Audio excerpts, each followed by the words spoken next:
Hello and welcome to the 12 Months to Marathon podcast with me, John Hill, the running podcast for the over 35s with Marathon Dreams, episode 52. A very special interview today with Mark Maselli from California, all the way from California. I'm delighted to say Mark's going to be sharing his story with us. How are you today, Mark? I'm great. How about yourself? I'm very well, thank you. Thank you for coming on. I do appreciate you taking the time to talk to me. So I'm going to give, as I always do with these things, I'll just give a brief overview of Mark's story and why I got in touch. So Mark has been quite active in sort of my Instagram, has been following me for quite a while and sent me a load of messages and comments, which I always appreciate. And Mark was very kind to tell me his story. And when I heard his story, I was like, yeah, this is definitely someone I want to get on and share. So I'll just give you the brief on a headline level. So basically, in simplistic terms, Mark is a transplant survivor who became a marathon runner within 6 months, as I'm aware, and I'll let Mark tell the rest of the story. So, just on a headline level, in November of 2023, Mark was able to receive had a kidney transplant, and then less than a year later, ran his first marathon despite never running a race before. And since then, Mark has gone from strength to strength, really tackling numerous other races, has become a director at a top five US aerospace company, completed McKinsey's management acceleration program.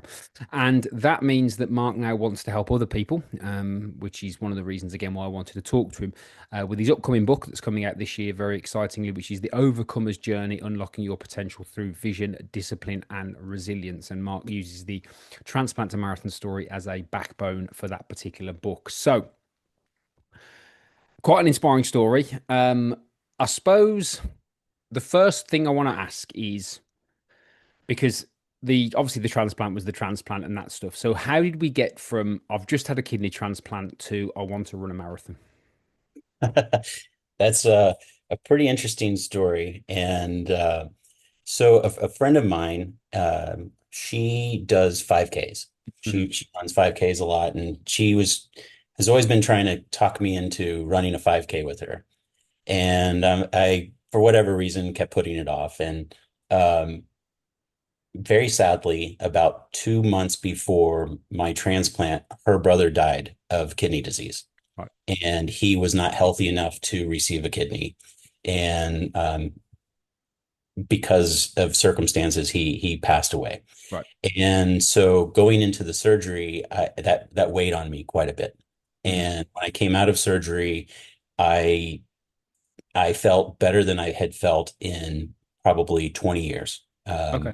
When your kidneys aren't functioning properly, you're not releasing the toxins from your body. You have joint inflammation. I had chronic back pain because with polycystic kidney disease, which is the disease I had, Right. your kidneys grow to be very large, and my both kidneys were about the size of an American football, Okay. and and weighed roughly 20 pounds each. So it Wow. consumed quite a bit of space in my stomach Yeah. and caused very severe back pain. Right. So when I Okay. woke up and they had removed one of the kidneys, I felt total relief. Okay. And I had 3 months of recovery. And during that recovery phase, I said, what am I going to do now? And what different things am I going to do with my life that would really honor my donor and then honor those people that are on the list or people that don't have the opportunity to have a transplant, Uh-huh. like my friend's brother. Yeah. And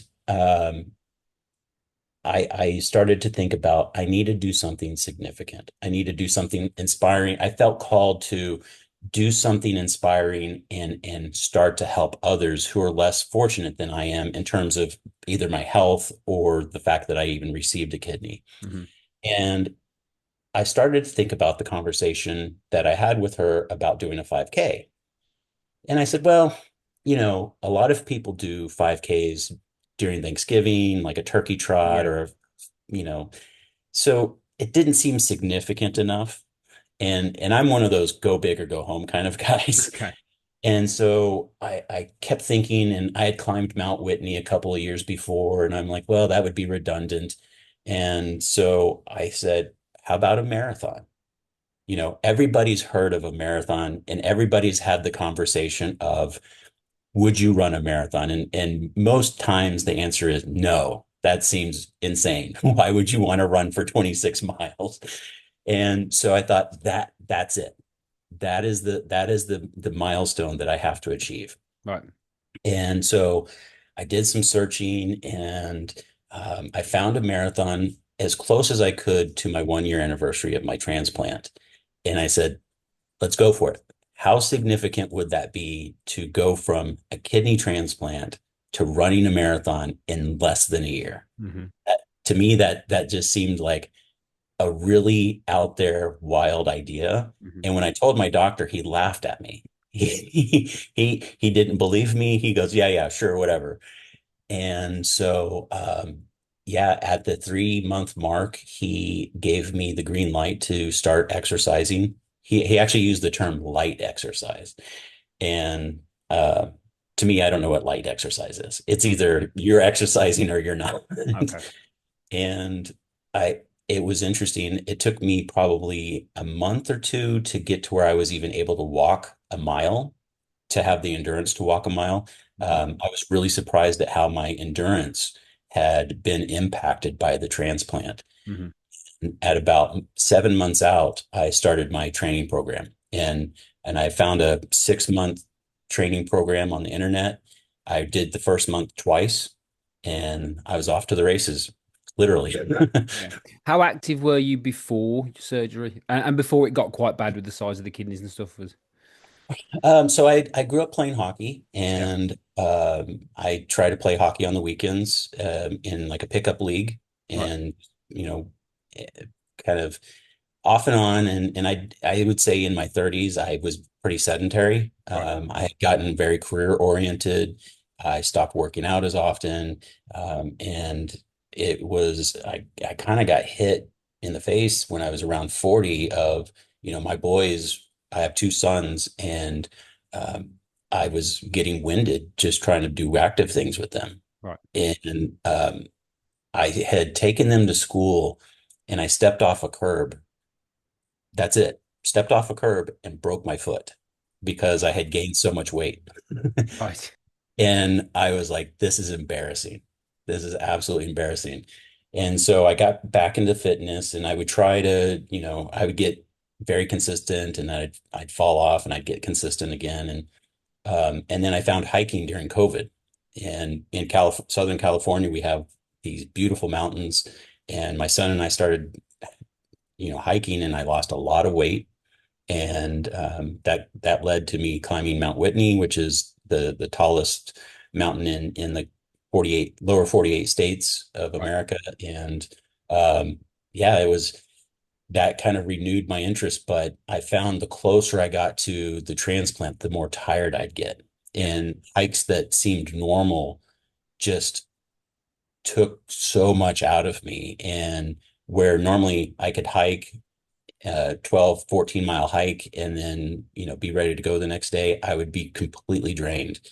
And even like an 8 mile hike, I was drained the next day. And Yeah. so that's why when I woke up and I felt good from the transplant, I said, let's drop the hammer. Let's get going and get back in shape. So Hmm. um, I wouldn't say I was in top physical condition, but I was in okay physical condition Yeah. before.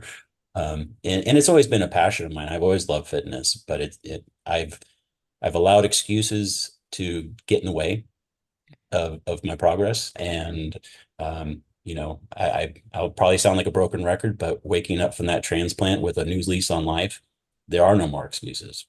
Yeah. I'm not going to make excuses. Yeah. And yeah. And the kidney transplant or the kidney, there's a hereditary element to this, as I am aware. Yeah. Correct. Yeah. It is from my mother's side. Right. Uh, my grandmother had polycystic kidney disease, and she was so that's an interesting element of this. She was diagnosed or put on dialysis, should Right. I say, the year that I was born, and she was 47 years old. Right. And then my mother went on dialysis when she turned 47. Okay. And that's a significant number because I turned 47 2 months after my transplant. Right. Okay. I broke the generational cycle. And I think that was as proud of a moment of running the marathon was, I think breaking the generational curse was just as important to me. Yeah. And And I think that comes from my mindset, right? Okay. Of I'm not going to be the victim here, and I'm not going to let things happen as they could. I'm going to be proactive. I'm going to make the choice to change the direction that my life is going to go, and not fall into the same traps that my predecessors have. So. Thank you for sharing that. So, with the condition, pardon my ignorance, were you destined to get that? Was that something that was? Right. So there's like a 50-50 chance, I was going to ask percentages. Yeah, is there a percent? Yeah. yeah, Okay. it's one of those like if your mom has blue eyes and your dad has brown eyes, you know, Okay. Right. kind of thing. Yeah. And so, I was unfortunate that I got it, and it's one of those things that it'll go kind of unnoticed Mm. for a long time Yeah. until it's almost too late, kind of Yeah. thing. And it's one of those things that there's nothing you can really do about it Hmm. other than you can try to prolong it through diet and exercise, but it's coming for you, whether you want it to or not. And it's a disease where tiny cysts grow on your kidneys Mm. and they get larger and larger and larger. And so your kidneys start to expand and expand. And as they expand, they lose functionality. And so I was diagnosed in 2018.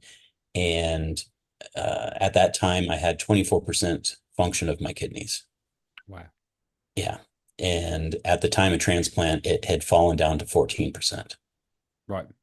So over 5 years, it dropped pretty significantly, about 2% each year. Okay. And So, why the gap of 5 years between diagnosis and transplant? so to get onto the transplant list, you have to fall below 20%. Right. Okay. So it's like one of those things like you're sick, but we're not going to do anything about it because you're not sick enough. Okay. And I'm like, well, that's unfair. Yeah. Yeah. Okay.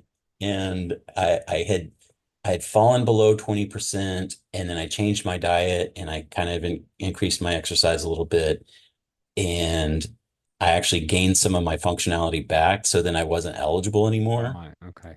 So it's a bit of And a catch-22, really. It's a little yeah, bit. it's like Yeah. you want to be healthy, but you want to not be healthy so you Yeah. can get on the list. Yeah.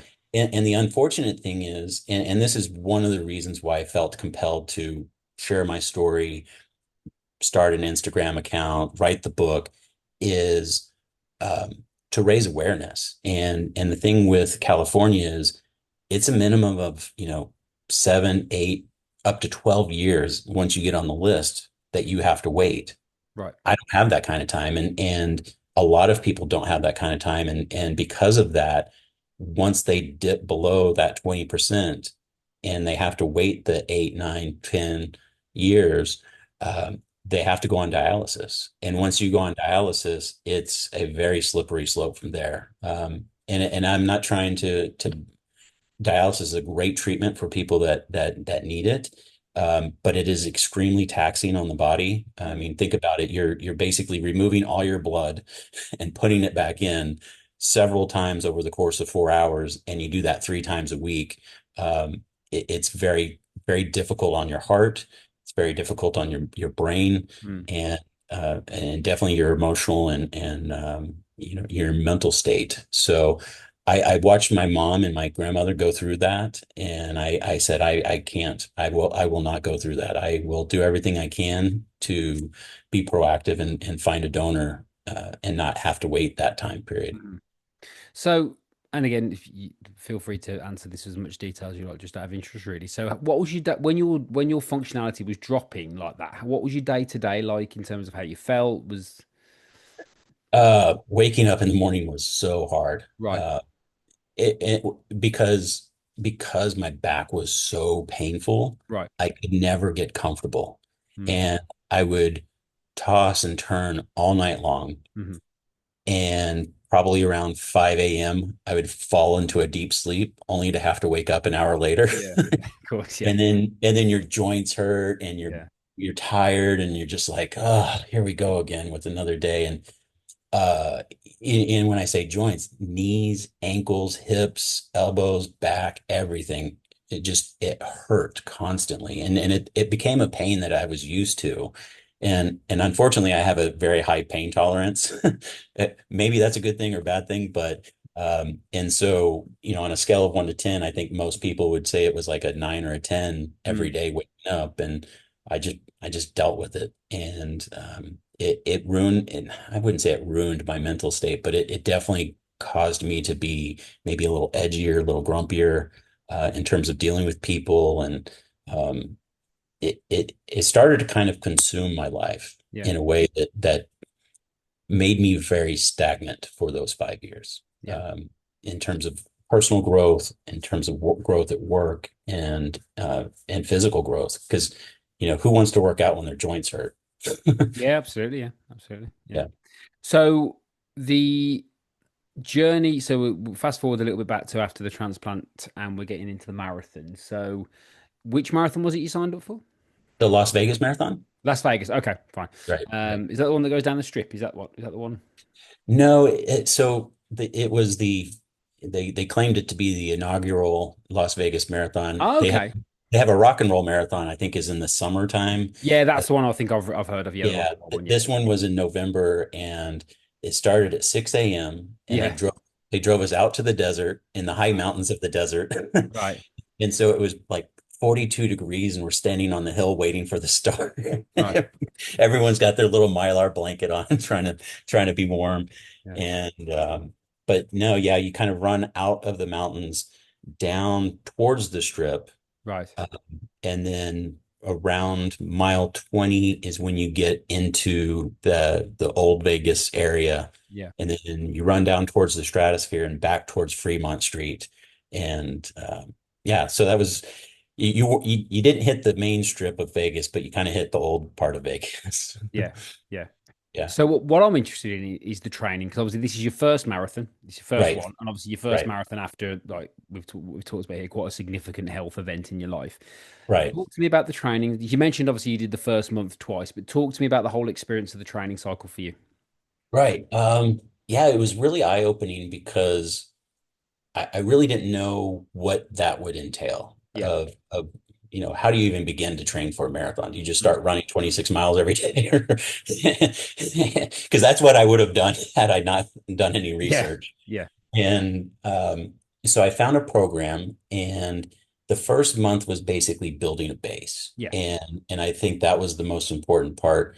And it started with, like 3 minutes of walking and then 1 minute of jogging. And then each progressive week or training session, you shorten the amount of time you walk and then you increase the amount of time you jog. And Yeah. um, I did that month twice just to make sure I had a strong enough foundation to really get going. And that wasn't too bad because I feel like my prior athletic experience kind of bridged that gap, but I think it was helpful because I had gone through a transplant and Yeah. and everything like that. Um, the thing that I think was most challenging was I kind of liken it to when you're taking a class at school and you fall behind. You can go and you can cram over a weekend and kind of catch back up and feel like you're not constantly feeling like you're trying to play Yeah. catch up. With the training program, it seemed like I was constantly playing catch up, but the program kept advancing. Yeah. And I just felt like I was constantly chasing the program more so than focusing on what I needed to focus on for the training part. Yeah. And kind of what I mean by that is like 1 week you had to run 3 miles on Tuesday, 4 miles on Wednesday, another 3 mile run on Friday, and then an 8 mile run on Sunday. Hmm. And then the next week it was 4, 5, 4, 10. And you're like, well, I barely got through last week. Yeah. I'm gonna Yeah. do this. Yeah. And so I I found that I was having difficulty keeping up, and I did some research and found it's okay to walk. And I think that was the key element of, if you run for 5, 10 minutes and you feel like you need to walk for a minute, that's okay. Yeah. And give yourself the grace to do that because I was trying too hard to not walk.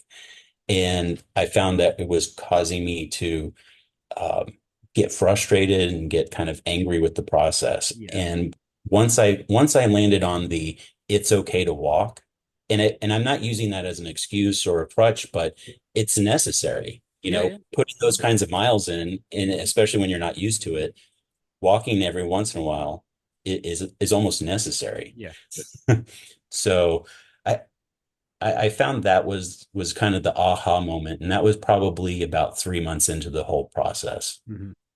Um, and then staying consistent. That was a big thing because there was a couple of weeks I went on work travel and I didn't stay consistent, and I found that it was a kind of a setback. And when I really locked in and focused on making sure that I was consistent and then consistent with my diet, I think that's the other key element Yeah. is focusing on the diet. Mm. I found that I was starting to kind of turn the corner, and part of that was probably my body was recovering better from the transplant, but also recovering in terms of just the physical demand of putting those miles in.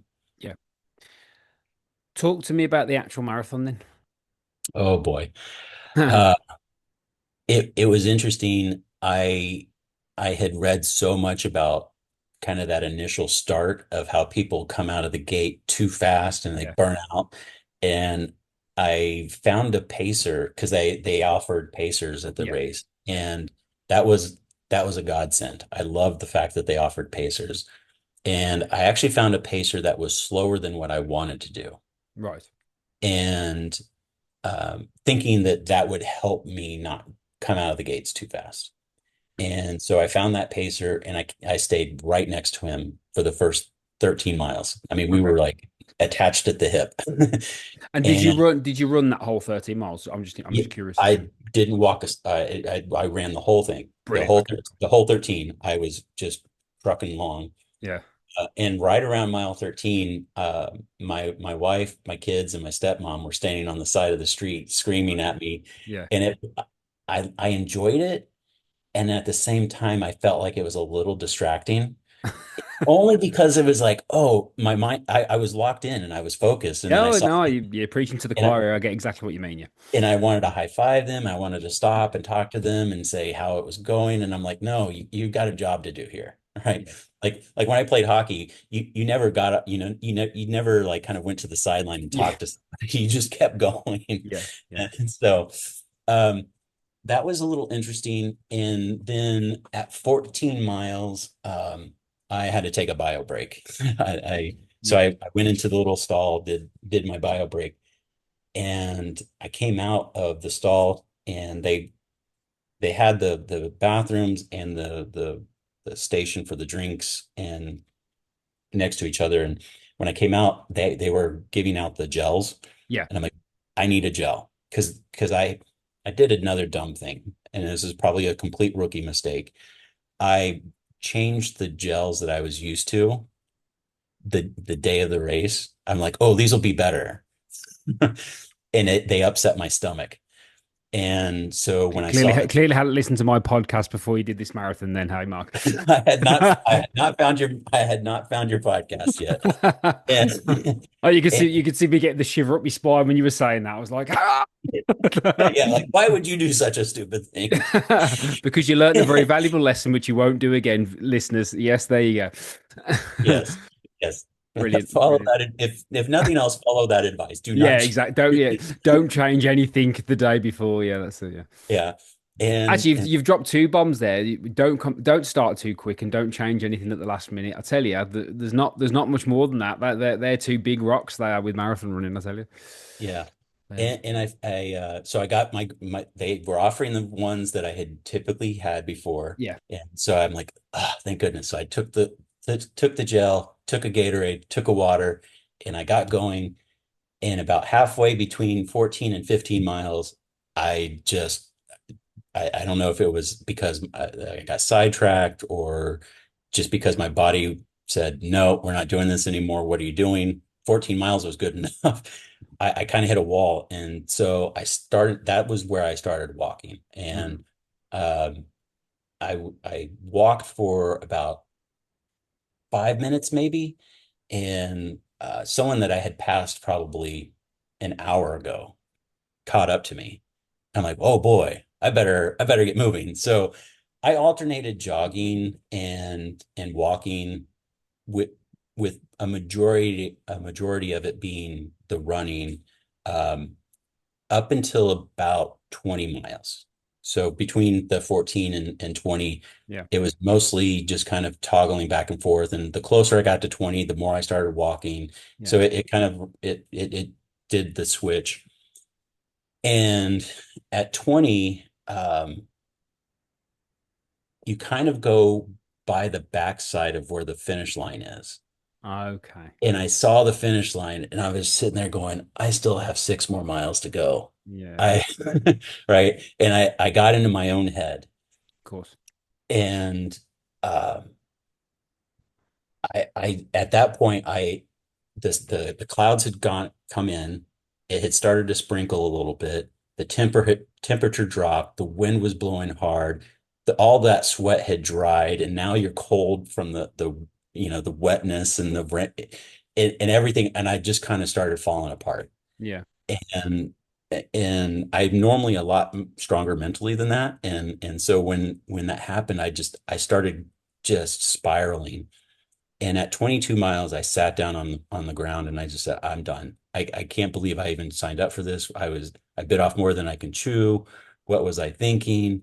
And I just kind of I let that negative person on my shoulder just take over. Yeah.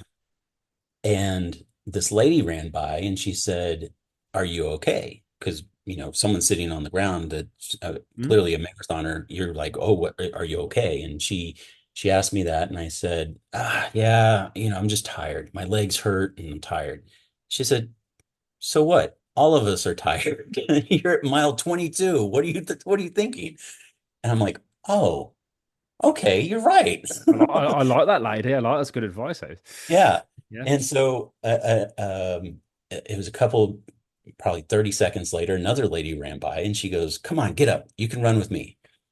And I'm like, "All right, fine." And I got up and I started to walk and I kind of caught up to her because I was doing like a mild jog.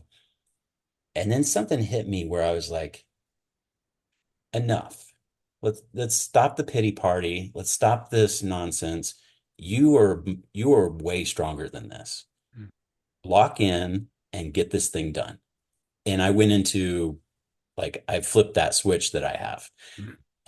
And it was kind of that switch that I had when I was an athlete when I was younger, and I played at a pretty high level for hockey. So I have that athletic ability to just kind of lock in, and I just locked in, and I said, I'm going to knock this thing out. And my pace for the last 4 miles was significantly faster than the pace for the prior. And I think I walked maybe twice that last little bit. And I ignored the pain.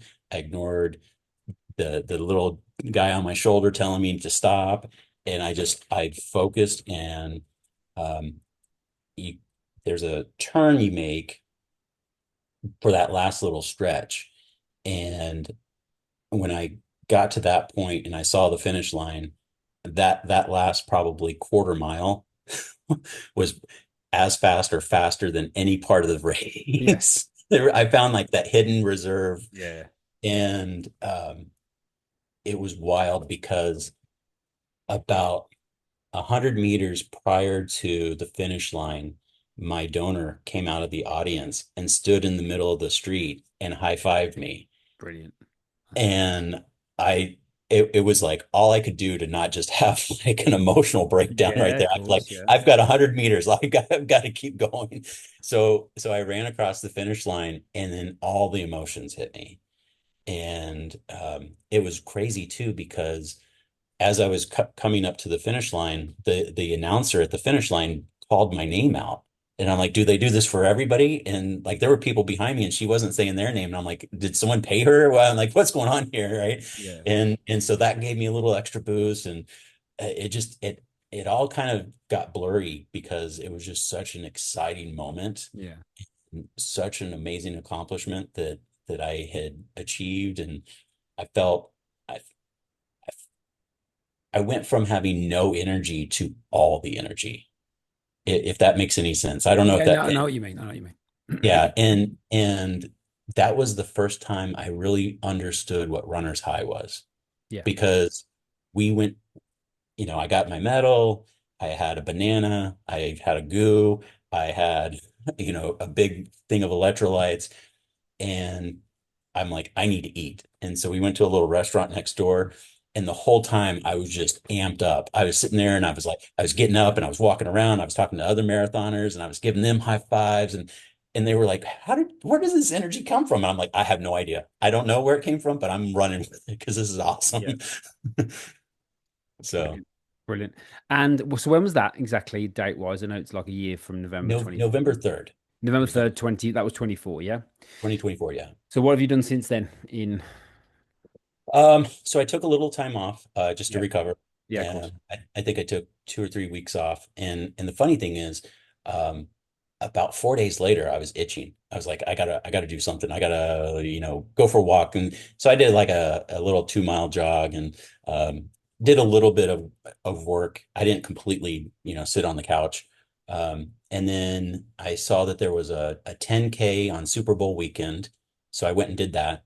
Right. And then um, I found uh, Spartan events, Yep. Yep. and I'm like, well, let's try one of those. That seems, let's throw in a little extra hardness in the running by doing obstacles. Yeah, yeah. And so I did one of those What at Big. distance Spartan did you do? What I did a 10K 10K and Spartan, yeah. in Okay. 25 obstacles, and that was at Big Bear, California, which is a ski resort. Yeah, I've heard of Big Bear, yeah. Yeah. Yeah, yeah. So you had to run up the ski slopes. Oh Uh, wow. I'm like, I can run it. Here's the ignorance of me. All right. I sign up for things and then I just go do them and, and figure it out later kind of thing. I sign up and then I figure out how do I get there? And I'm like, oh, I can run a 10K. 10K is not a problem. And then I get to the mountain and it's like, no, no, no. The 10K is up the hill. And I'm like, oh boy. That was extremely challenging. And then I've also done a couple of they're called Spartan Deca events Yes. where it's the one I did was a 5K with 10 of the workout zones. It's kind of like a high I rocks was going to event. say, let's like for that, people might be more familiar with High Rocks. Deck is like the High Rocks equivalent. Yeah. Yeah, yeah. Yeah. So yeah, I did one of those, and so I'm gonna do two more of those in August, and I've signed up for like five more Spartan events. And just it's not a marathon, but I mean, one of the events is a 13 mile run Yeah. with 30 obstacles that I'm going to do. And so I'm going to train like I'm going to train for a regular, half marathon. Absolutely. And so I'm starting that training Monday. I've been kind of working on pacing lately Yeah. and building endurance at the desired pace. Yeah. So intervals and extending time frames of, like a minute at a slower pace, and then 1 minute at the desired pace, and then the next week I go 2 minutes and Yeah. 3 minutes and four, so Yeah. something like that. And so been working on that, and then speed drills to just kind of build up that. I'm a bigger guy. I'm 6'1" and 250 pounds. Um, Okay. and so I part of it's athletic, muscle, but I do have a gut, and a lot of the anti-rejection medication I'm on causes weight gain. So Right. it's one of those, even with diet and exercise, I'm battling the Yeah, of medication kind of course. thing. So hey, if my kidney's working, I'll carry the extra weight. But my point of bringing that up is I'm finding uh, alternate ways to build endurance without having to do the damage to my knees and ankles of running. So Yeah. I'll do my runs, but on the off days where I'm not running, I'll do elliptical or bike to build the Yeah. endurance. So So with the style of training that you're doing, I think the 13 mile, I think it's the Spartan Beast. I think it's called. It's certainly called. I think it's yes, called the Spartan Beast over exactly. here anyway, because they've got those over here. And for the listeners, I've done high rocks and marathons, and it's completely different in the sense of you think that it is a runner's game, like particularly Horrocks is a runner's game, but actually it is more, it's a different mindset and a different type of training. So actually, by the sounds of it, where you're at, longer term endurance running with the constant pound, pound, pound, pound, pound on the joints, whilst it's not unhealthy, usually as long as you're strong, actually you might find that that could be a more suitable option because it's got that mix of strength, which it sounds like you've got a very strong athletic figure, but you can also, yeah. So Right. Yeah. sounds like a good option. And yeah, none Yeah. of this stuff's easy, by the way, because Hyrox it's a different beast to marathons. It, it, it that It's yeah.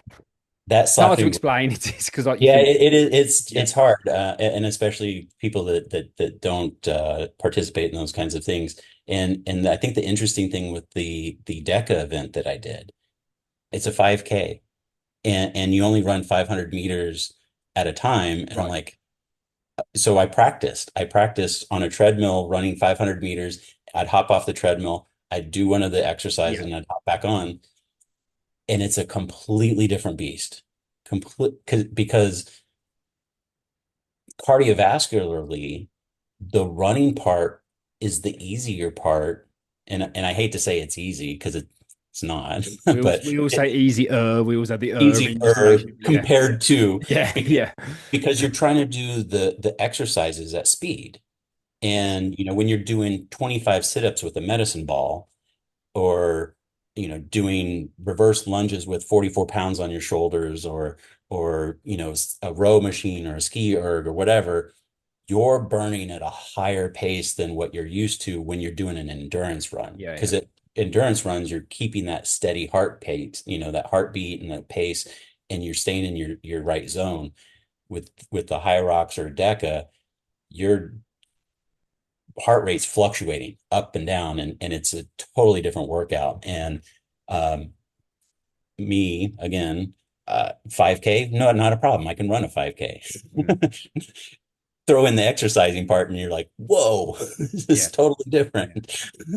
So, Yeah. Well, but that's. but I I mean, that's yeah. Well, I mean, that's a a fantastic story. I mean, in terms of going to to something equally as hard from where you've been, just to maintain that. That's fine. So yeah, it's very good and hopefully very inspirational in terms of where you've come from. So, talk to me about the book then. How long's that right. been in the works? Yeah, so I ran the marathon, and I was like, okay, great. I did the story I wanted to do. Yeah. Now, how do I apply that, and how do I inspire? And the hospital where I had my transplant, they actually came, asked me to come do a speech Okay. and talk to, they do these kind of like quarterly talks kind of thing, and they put me on the panel, and I got to share my story. And um, I ended up having a line of people after the speech just standing there waiting to talk to me. I'm like, what is this? Yeah. Like I'm just a regular Joe who ran a marathon. Why is everyone lining up to talk to me? And they were inspired by the story. And it was and again, kind of, I think I might have mentioned this, and maybe I haven't. I really wanted to kind of inspire people in the transplant community. And when the other people that were in attendance who weren't kidney recipients or even related to transplants were coming up to me and telling me this is an inspirational story, and things like that, I said, that's kind of when the light bulb came on. If I wrote a book and I shared the experience and made it universal, then I could help more than just transplant people. And so over the holiday break, around Christmas time, um, I just sat down at the computer and I just started typing. And within about 4, maybe 5 weeks, I looked down and I had like 500 pages written. And it was 47 years in the making kind of thing, Yeah. where it just, and it had zero structure. It was all over the map. But it was just kind of everything came out, and it ranged from, stories about when I was a kid and lessons I learned about that through athletics, and then, what it took to recover from the transplant. And then I spent time organizing it and putting it into to a bit of a format. And as I was doing that, I found that there was a sequence to it and that there was a flow to it that really did help make it universal. And it became less about the transplant and the marathon in that journey, Mm. but that journey became the backdrop for how do you become resilient? How do you build discipline? How do you build the mindset to even do something like reach your goal? It's about goal setting and determination and the grit. And I have a chapter on failure and how we always view failure as such a negative thing.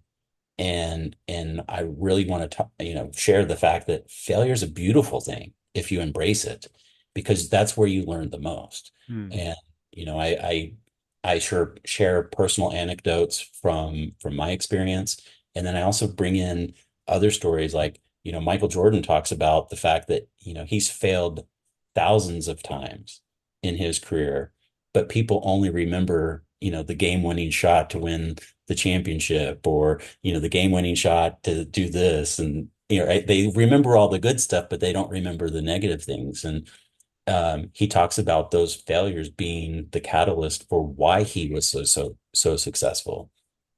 I talk about limitations and how we probably 90% of the limitations we have are self-imposed, right? And I use the example of uh, uh, American baseball player named Jim Abbott. He was born without a right arm, yet he played for the New York Yankees and threw a no-hitter, which is, one of maybe 100 people that have ever thrown a no-hitter. Mm. And had he listened to people say, well, you only have one arm, you can never play in the major leagues, Yeah. he would have never played in the major leagues. But he Mhm. believed that he could do it, and he did it. And so it's those kind of stories that talk about the resilience and how we are so much more and capable of so much more than what we believe. Mm. And, you know, yeah, I had a transplant. Cool. Yeah, I ran a marathon, but these are the tools and these are the experiences that led me to be able to do that. And so, it's a mix of I would say slightly a memoir, probably more of a motivational book, and really just it's intended to help people understand the process of how you go from I want to achieve this to I have achieved this. Mhm. Um, so Brilliant. it's a passion piece, and it was one of those things that, yeah, I wrote it in four weeks, but I've spent probably 6 months refining it and turning it into something that is a concise and clear book that takes you from surviving to thriving. Mhm. I talk about that in the book of, Yeah. so often we get, and I talked about it in my 30s, right? I was so set on my career that everything just kind of fell apart. I got fat, I got overweight, I wasn't exercising, I was probably drinking too much. And then I woke up one day and go, wow, it's been 10 years. What happened in the last 10 years? Yeah. I'm, probably 80 pounds overweight, and I don't even recognize the person I see in the mirror, Yeah. and to nothing can stop me, Yeah. right? I can achieve anything that I've set my mind to. And that's a huge transformation. And if I can inspire people to start their transformation and rewrite their story, that's the entire purpose of the book. Brilliant. So I'll put the information in the description for that. It's out in the fall, the autumn. Is it? Correct. Yeah, Yeah. we're looking at September, early Yeah. October release for Cool. that. Yeah. Brilliant. So thank you for that. I appreciate that. You may have already answered this. This is normally the final question that I ask people. So if somebody's out there listening to this who is maybe going through a bit of a tough time in context to them, and Right. they're maybe either a runner or looking at running as a way of them, I don't know, achieving a certain goal that may help them. What would you say to them? Anybody who's in a rough place but does want to maybe achieve something more? I would say take that first step, Yeah. right? Um, and that sounds very simple, but I think taking the first step in any endeavor is the hardest step. Mm, There are days I don't want to go to the gym, but I go, and I once I walk into the gym, I'm locked in. yeah. And um, you know, I wouldn't say I'm a fitness guru, nor that I don't think that's my lane at all. But I believe that what you can learn through training for a race will set up the transformation, your own growth and personal development transformation Hmm. that translates to how you can change your life. So by taking that first step, you start to build momentum. And by building momentum, you start to gain confidence. And when you gain confidence, you start to believe. And when Mm, you believe, nothing's going to stop you. And yeah. so when you finally wake up and say, I'm going to take that first step, I'm going to walk a 5K. You don't even have to run it, just walk a 5K. The process of getting from that decision to actually doing it, I think is setting in motion the transformation that will change your life. Yeah. Yeah. Fantastic. Thank you for that. Mark, is there anything else you'd like to add? No, I just want to say thank you for having me and No, it's been a pleasure. yeah. No, it's been well. I'll have to say it's been an absolute pleasure hearing your story, and thank you very much for that. And I always like the vulnerability and the honesty. So just to confirm, just on that, while I've got it in front of me, because it's a bit of a long title, so it's the Overcomer's Journey: Unlocking Your Potential Through Vision, Discipline, and Resilience. So that's going to be Mark's book that's out in the fall, the autumn. So yeah, so please feel free to check that out. And if you want to follow Mark over on Instagram, it's Mark with a K, so it's Mark, and it's Maselli, which is Maselli. That's all one word at that. I'll put that in the description as well. So please follow Mark on his journey because he took the time out to talk to me today, and I really do appreciate it. So hopefully you'll be inspired. I'm inspired as I always am speaking to people like this. It's an amazing transformation, an amazing journey to do something in such a short space of time. So I want to say thank you again. So yeah, please do follow Mark. Please check him out, follow his work, and see how he gets on with his next few challenges. I'm sure he'll enjoy that and enjoy the support like that. Don't forget to follow me as always at 12 Months to Marathon. With the podcast, I always say I do really, really appreciate if you just follow us wherever you get your podcast from. And the star ratings, particularly on Spotify, are very helpful indeed. So make sure that you rate this podcast. It takes a few seconds and it really does help. And then share this podcast with your friends if they're looking for an inspiration, or anybody that you know out there who maybe needs a little bit of inspiration and hears what's possible with the right mindset and the right tools to be able to push through adversity and achieve what they want. So thank you again, Mark. I really, really appreciate it. Thanks to everyone out there. Don't forget to follow us, share the podcast, and check out Mark's work. And I'll speak to you all again very soon indeed. Thank you very much, and goodbye.